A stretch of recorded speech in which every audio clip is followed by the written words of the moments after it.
Welcome. My name is Beth Soltzberg, and I'm a social worker at Jewish Family and Children's Service in Waltham, Massachusetts. I'm the founder and coordinator of the JF&CS Percolator Memory Cafe Network. This network allows cafes in Massachusetts to share ideas and resources, and it makes it easier for other organizations to start and sustain memory cafes. Here in Massachusetts, we went from 4 memory cafes to over 80 in 4 years, and new cafes continue to start all the time. This webinar is being offered as a way to share what we've learned with other communities that may benefit from starting a similar network.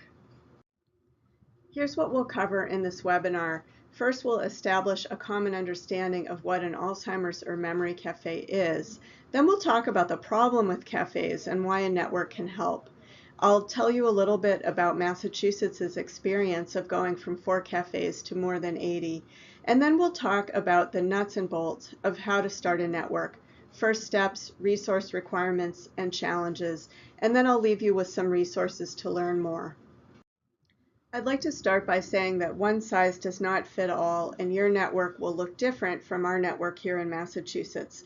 One of the things that I love about the Memory Cafe model is that cafes need to fit the style, the language, the interests, the culture of their neighborhood. And this need for the right fit would apply equally to a Memory Cafe network too. So I'm going to tell you about what's worked for us here in Massachusetts, but what your region or state does may be different. So let's dive into the first topic on our agenda, which is to just make sure we're all on the same page in terms of what a memory cafe is. These are some of the key ingredients: a welcoming, non-clinical atmosphere, a focus on social connection, a program that's designed for care partners and for people living with dementia. I just want to mention that this photo is of Create a Better Day Cafe, which was started and is run by Tammy Pozaricki, which was the very first memory cafe here in Massachusetts. Here are the other key ingredients. Cafes are for people with dementia at any stage due to any underlying condition. No one is asked their diagnosis, and that's important so that people who haven't been diagnosed or don't feel comfortable with their diagnosis are willing to come. Cafes are tailored to local interests, language, needs. In Massachusetts, most memory cafes involve the creative arts. Here in this photo, you see cafe guests enjoying old movie clips and popcorn from those classic popcorn containers. No one owns the model, and cafes do vary in different places. Here in the photo, you see Dr. Beret Meissen, who came up with the cafe concept and founded the first cafe in Leiden, Holland in 1997. And apologies to anyone who speaks Dutch because I'm sure I'm pronouncing his name incorrectly. Dr. Meissen used the term Alzheimer's Cafe. In fact, you see it in neon behind him. He wanted people to get used to the word Alzheimer's in order to decrease fear and stigma. In Massachusetts, we use the term Memory Cafe rather than Alzheimer's Cafe. This term seems more inclusive for guests who have dementia because of conditions other than Alzheimer's, and also guests who have not been diagnosed. In other places, the term Alzheimer's Cafe is common. I'm going to use the term Memory Cafe during this video because it's what I'm accustomed to saying every day. The first cafes in the U.S. were started about 10 years after the first cafe in Holland by Jutta Ludwig in Santa Fe, New Mexico, and then Lori LeBay in Roseville, Minnesota. There are so many cafe people all over the U.S. and throughout the world who have developed the concept in new directions and enriched life for people living with dementia and care partners in their communities. I certainly could not mention all of them, but you folks know who you are, and thank you. Cafes are lots of fun, but they're so much more than that. Incredible things happen at cafes. People living with dementia express who they are and smile with joy. Worn-out care partners put an arm around the person living with dementia, and they enjoy each other. People who have become lonely and isolated make friends. However, memory cafes have a problem. Most of the public does not know what they are. How are you going to get isolated people living with the challenge of progressive neurocognitive conditions to come to a program that they don't really understand? And this essentially is the reason to consider starting a memory cafe network. A network makes it easier to start and sustain cafes. In Massachusetts, we discovered that there was a virtuous cycle. As more cafes got started, more people knew about them, awareness spread, and then more people attended cafes and supported cafes, and even more cafes got started. There were 4 memory cafes in Massachusetts when JF&CS started the Percolator Network in October 2014. Since the first Percolator Network meeting, not only has the number of cafes increased, but the variety in cafes has increased to meet community needs. In 2016, the Massachusetts Department of Developmental Services partnered with the Percolator to support the launch of 13 cafes specifically designed to include people with intellectual and developmental disabilities who are also living with dementia, a growing population. A few months later, the first Spanish-speaking memory cafes opened. And here is how the map looks today. Actually, this is even out of date. It gets out of date as soon as I update it. There's probably 10 more cafes than are represented here, and at least a dozen more in the works. I'll walk you through the functions of the Percolator Network. We meet quarterly here at JF&CS headquarters near Boston, and we offer a Skype option for those who live farther away in Massachusetts. Often we also have people participating from several other states. A different cafe coordinator does a presentation about their cafe at each quarterly meeting. We also delve into operational issues. For example, funding, outreach, and attendance, how to make cafes work better for people with hearing loss, difficult interactions with guests, and so on. We often send out electronic surveys on different topics to the network and then discuss the results at the meetings. One of our earliest activities was to establish a set of guidelines for what is a memory cafe and what isn't. This has helped in 2 ways. First, we give new cafes the quote-unquote recipe of key ingredients so that the core values are likely to be upheld. And 2, it gives referral sources, such as our Alzheimer's Association chapter, a clear picture of what a cafe is about and who would benefit, and that makes them feel more comfortable making referrals. In addition, we partnered with the Massachusetts Councils on Aging to develop a free toolkit in English and Spanish that's available online, and the web link for that will be at the end of this presentation. That essentially makes it less costly for other organizations to start cafes because they don't have to reinvent the wheel. We have an online directory organized by region and town, which gets about 500 unique visits per month. We have a directory of guest artists and activity facilitators, which now includes over 65 people.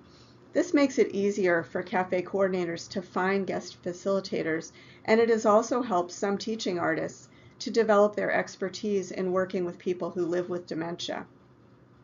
As a network, we can make our efforts to raise public awareness go farther. For example, 2 years ago, one Massachusetts cafe had a reporter from their town paper visit and write a story. We sent the story out through the Percolator mailing list with the suggestion that other cafes contact the editor of their local paper. Cafes in about a dozen other towns were able to get their local paper to run the story, along with a paragraph about their particular cafe.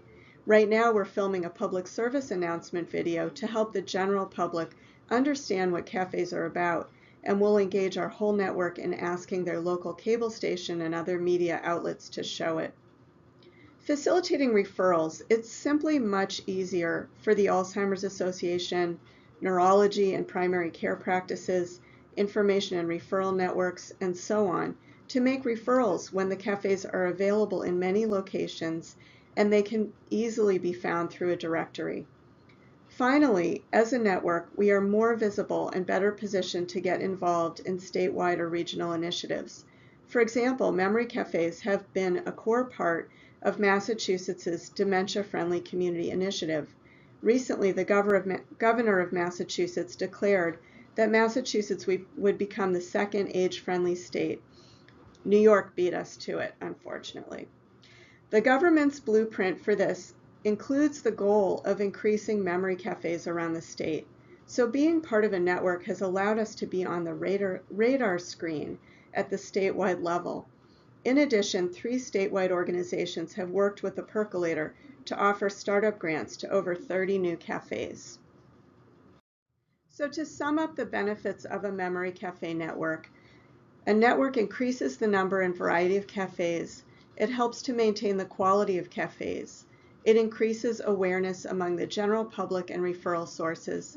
It helps to attract grant money and other resources, and it fosters collaboration with related organizations and activities. Okay, so let's say you're convinced, you like the idea of a network. Let's talk about the nuts and bolts of how to create one.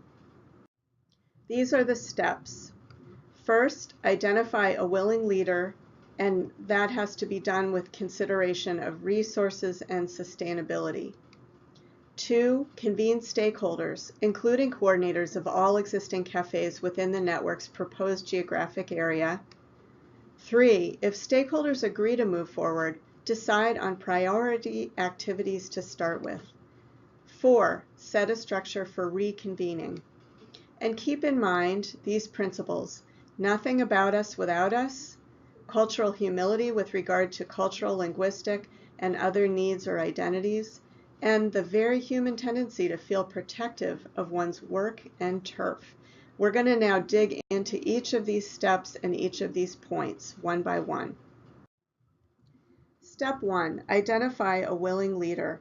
You could have a whole room full of people who all agree that a memory cafe network would be a wonderful thing, but unless there's someone willing to provide that backbone function, to call the meetings, to take notes, to follow up with everyone, and make sure that things are moving forward, it just really won't happen.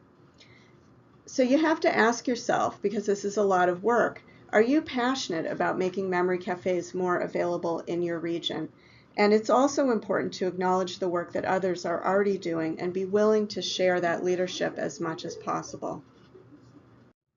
Here are some questions to ask yourself if you're considering taking on the leadership role. What is your relationship like with other cafe coordinators and the referral network? Expect that others will want to know what's in it for you. Especially if you work for a for-profit company, you'll need to address concerns that the main motive is marketing other products or services. Do you already serve a range of geographic communities, cultural communities, and sectors, or is this a network that you'll have to build? Next, do you have the resources? The JF&CS Percolator Memory Cafe Network costs about $7,000 a year to run, most of which is staff time. Staff time includes coordination of the network, planning and convening meetings, sending messages to the mailing list, and also time spent by our graphic designer and website manager. This is the cost now that we're at a steady state. There were additional development costs initially. Note that your network could share the cost by dividing up the responsibilities. In other words, one organization could convene meetings, another could maintain a directory. However, this might require so much coordination that it's not worth the savings. Finally, are you willing to share leadership and let the network evolve in response to regional needs? It's good to be open to rotational leadership or some other shared structure. This can be time-consuming, and you might find that others are very happy to let one person or one organization do the coordinating work. That was my experience in Massachusetts. At our second or third Percolator meeting, I asked if others wanted to rotate, and they actually didn't. But it's important that what you do is based on the needs of all cafes and all communities that would benefit from having cafes, not just the person or organization that's taken on the leadership role. Once you've identified a willing leader, the next step is to convene stakeholders so that you broaden the conversation right from the ground floor. You want to include coordinators of all existing cafes, plus any other key organizations. For example, the Alzheimer's Association chapter, perhaps Council on Aging directors, leaders from cultural organizations in your communities, perhaps a memory diagnostic clinic, whoever are sort of the key referral sources and potentially key partners in your area. Be ready with some ideas, but more of a sketch than a blueprint. You want to let them know about how a network could be structured, give them some ideas about how everyone could benefit, but recognize that you are proposing a structure that would be an umbrella that would go over others' existing cafes, and it would involve new kinds of collaboration that may not be happening right now in your region. So it's a little bit of a charged topic. You don't want people to feel that you've got the whole thing planned out. You need to be genuinely open to others' ideas and open to the possibility that they won't want to pursue this. If everyone is interested, then you can go on to the next step. Decide on priority activities. Think about what will benefit everyone. You want to get some low-hanging fruit fairly early on. What would be hard or impossible for one cafe to do on their own? Consider activities that will boost public awareness and attendance, as this is often one of the biggest challenges that cafes face. So for the percolator, our early group of stakeholders all like the idea of an online directory. This directory would help the public and referral sources to find cafes. It wasn't something that any one cafe would have taken on independently. It had the side benefit of making it easier to get new cafes to set their schedule so that it would complement rather than conflict with existing cafes. Because now that we have a directory, it's just simply so easy to direct someone who's thinking about starting a cafe to it and to say, look at cafes that are neighbors to you and see when they're meeting and make sure that your schedule complements the other ones.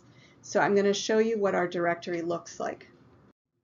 So these are a couple of views from our online directory, and you can see the website is www.jfcsboston.org/memory cafe directory. So on this site we have some basic information about what a memory cafe is. We have a disclaimer letting the public know that each cafe is independently run and that questions should be directed to the coordinator of the specific cafes. That's very important, and we'll come back to the topic of disclaimers later on in this webinar. And then you can see a smaller rectangle which just shows you what the individual listings look like. So we have them organized by region and then town, and if you were to click on one of those towns, you'd get some information about each cafe, where it is, who coordinates, when it meets, is there a fee, is there an RSVP requirement, a description, who the contact person is. Okay, so you've identified a willing leader, you got your stakeholders together, everyone liked the idea of moving forward, you came up with some priority activities. The next thing you need to do is figure out how you're going to reconvene. And it's a little bit of a chicken and the egg process at the beginning. With the percolator, I didn't want to push too fast or take too much control over the design of the network, but I realized that without taking any steps, it would have just fallen apart. So I suggested quarterly meetings, and everyone seemed to agree with this. In fact, what I've found over the past 4 years is that I generally do need to suggest ideas like this for the network because other cafe coordinators really don't have the time set aside to think about developing and managing the network. But then I also have to have plenty of channels for feedback so that people can tell me what they like or don't like. So at some point, for example, I got the message that meeting on the same, the third Wednesday of the month on the quarter didn't work because some cafes meet on Wednesdays. So now we alternate Wednesdays and Thursdays. If you can have in-person meetings, do it. It really is the best way for people to communicate. We do offer the Skype option, which is absolutely essential now that our network has grown so much geographically. However, being in the room is still a little bit better. I think that the meetings also really help establish a sense of shared values. I had mentioned that we created a guidelines document early on, but we don't have any way of enforcing it. I certainly don't have the time to go around to all the cafes and kind of hold feet to the fire and make sure that everyone's following the guidelines. So it's important that participants in the network do feel some sense of being in this together. They feel like there's a there. The network is a thing, and that they care about upholding the values. Now I wanted to go back to those principles that I'd asked you to keep in mind. The first one, nothing about us without us. There is more and more recognition that people living with dementia and care partners need to be involved in designing programs that are meant to serve them. The saying, nothing about us without us, comes from the disability rights movement in the 1970s, and it's been taken up by advocates living with dementia today. There are some useful guidelines from organizations like Dementia Action Alliance and the Dementia Alliance International, which can guide you in how to make meetings work for people living with dementia. You might also try to partner with other groups in your community where people living with dementia come together as advocates and just consult with them periodically. One way or another, try to make sure that there is some guidance and feedback from the people who are actually benefiting from these programs. Second, cultural humility with regard to cultural, linguistic, other needs or identities.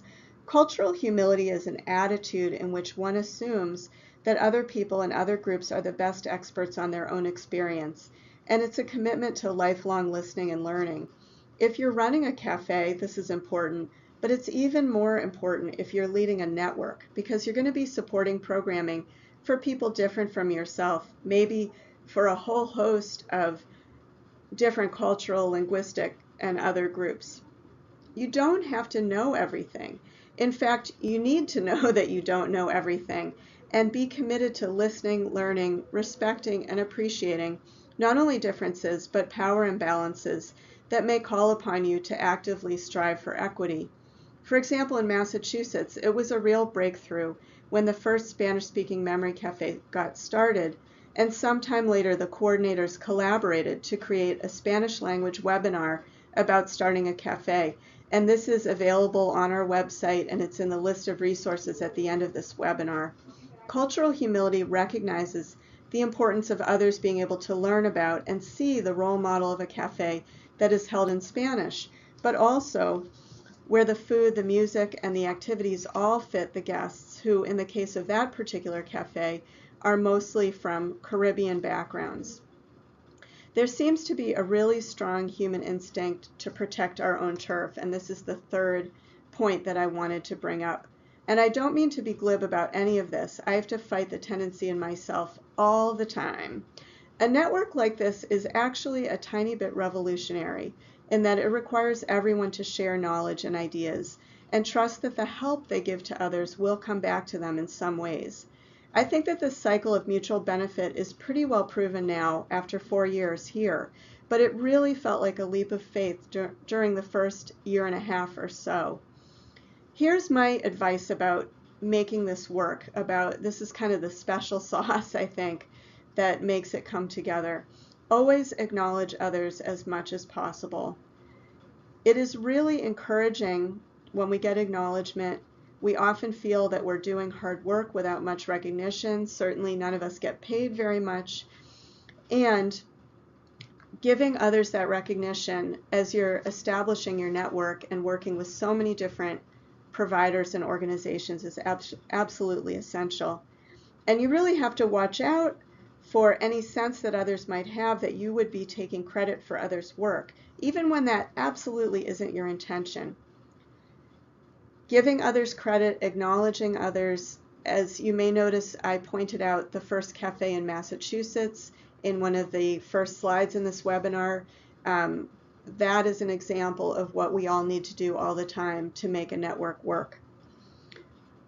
Finally, remind your participants that this isn't a zero-sum game. Instead, a network can open up entirely new possibilities for everyone. One thing that really helped during our early days was when we realized that some community members were starting to go to several different nearby cafes throughout the month. We sort of started to use the term cafe hoppers or cafe groupies. The term cafe groupies was mentioned to me by the spouse of a gentleman living with dementia, and they were becoming cafe groupies. So this idea helped participants feel that as new cafes opened, these cafes weren't going to take their guests away. Actually, they could help those guests have a better quality of life throughout the month. And as I'd mentioned, the network allows us to partner with statewide organizations, which then gave a lot of startup funds. Without a network, that wasn't going to happen. So you can certainly cite the example of Massachusetts, and that having a network really brought resources in that everybody's benefited from.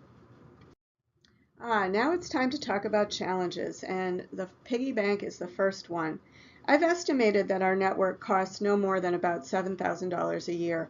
That is not much money at all compared to the benefit that we've gotten from it here in Massachusetts. But the money has to come from somewhere year after year. So just go into this with your eyes open about the need for funds.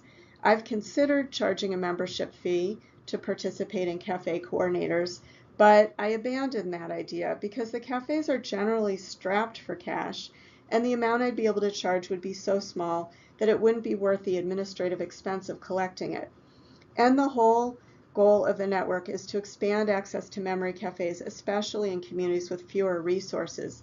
So I would really hate to add a financial burden, however small, to memory cafes. Instead, if you're part of an organization that could cover the expense of running a network as part of its operating expenses, that would be great. Otherwise, philanthropy is really your best bet. You may be able to get a grant to pilot your network and then to try to find donors to sustain it. Maybe some municipal funds will be available. In general, funders love to see that their investment is having large-scale impact. They're always looking to see that something is scalable, and a network really is all about scaling access to memory cafes. So keep in mind that there are donors, there are foundations who would consider this to be a very small amount of money to give for the benefit, if you can just make that case. The next point that I'd like to make under the heading of challenges is that you really have to define the scope of your role. And this is where we come to the importance of disclaimers. Unless you're actually going to certify and monitor memory cafes, you cannot vouch for them. If you visit our online directory, you'll see our disclaimer on top. It says, "We are pleased to list the following organizations and websites as a public service. They are not endorsed by JF&CS, and this is not an exhaustive list. Any questions or concerns about any cafe listed below should be directed to the contact person indicated." We haven't had any problems. However, disclaimers are definitely something that the network leader should think about. The next challenge is getting the word out to your whole geographic area. The larger this area is, the harder it is to make sure that everyone knows that your network exists. No matter how established your network is, no matter how many presentations you do about it, no matter how big your mailing list is, you're still going to have those exciting discovery moments when you find out about a cafe that you never knew existed, and they find out about your network that they never knew existed. That happens to me several times a year. You do want your directory to be as comprehensive as possible. So you want to sort of think carefully at the beginning about how large your geographic area should be, especially at first. The Percolator started off as a Greater Boston network, and it only expanded to all of Massachusetts after about a year. And the final challenge that I want to talk about is that not all cafes will succeed. Over the past 4 years, about 14 cafes have opened in Massachusetts and closed. Some closed after a few months, and others after 2 years. There were various reasons, but the single most common problem was poor attendance. So I find myself like a mother hen asking, why? Why do some cafes fail and others thrive? Is it the location? Is it the heroic outreach efforts, the sparkling personality of the coordinator, the time of day? Is it that some of them have really great donuts? I don't know the answer, and it's really sad when cafes close. However, it does not mean that you're doing anything wrong. If you look at any type of program or business, they all have a failure rate. Look at restaurants. So many restaurants close, and that doesn't mean there's anything wrong with the restaurant model. So here's Yoda to make you feel better about it. I have surveyed the cafes that have closed, and I recommend this. It's really helpful to get a sense of the challenges. It can be a bit hard to get the closed cafes to give you feedback, especially the grisly details, but you always can learn a lot from failure, as our friend Yoda says. And finally, here is a short list of Memory Cafe resources. As I mentioned at the beginning, there are so many amazing cafe people around the world, and this list is certainly not comprehensive. But our cafe directory is there. As I mentioned, we have a free toolkit. jfcsboston.org/memory cafe toolkit in Spanish, Guia Café de Memoria. There's a 20-minute webinar in Spanish on the same site. You can just go to that website and click on it. Susan McFadden in Wisconsin has created a wonderful short best practice guide to starting a memory cafe that you can Google and download. Jutta Luckvig has published a book on the Alzheimer's and Memory Cafe, how to start and succeed with your own cafe. Dementia Action Alliance, as I mentioned earlier, has some good resources on supporting and accommodating people with dementia in meetings, so thinking about how to engage them in your network. This recording would not be complete without a lot of thank yous. I am truly grateful to the leadership of JF&CS that let me go ahead with this open source model that really was an experiment. I'm grateful to the Lebovitz Family Charitable Trust, Nancy Belsky and the Rita J. and Stanley H. Kaplan Family Foundation, Rosa Raciel, the Rosalind and Arthur Gilbert Foundation and the Family Caregiver Alliance, and to all of the cafe people throughout Massachusetts, around the U.S., and worldwide. Thank you for taking the time to watch this and to consider how you can help expand access to memory cafes in your area. I look forward to learning from you and the innovations that you bring to this, and please feel free to contact me with any questions. Thank you.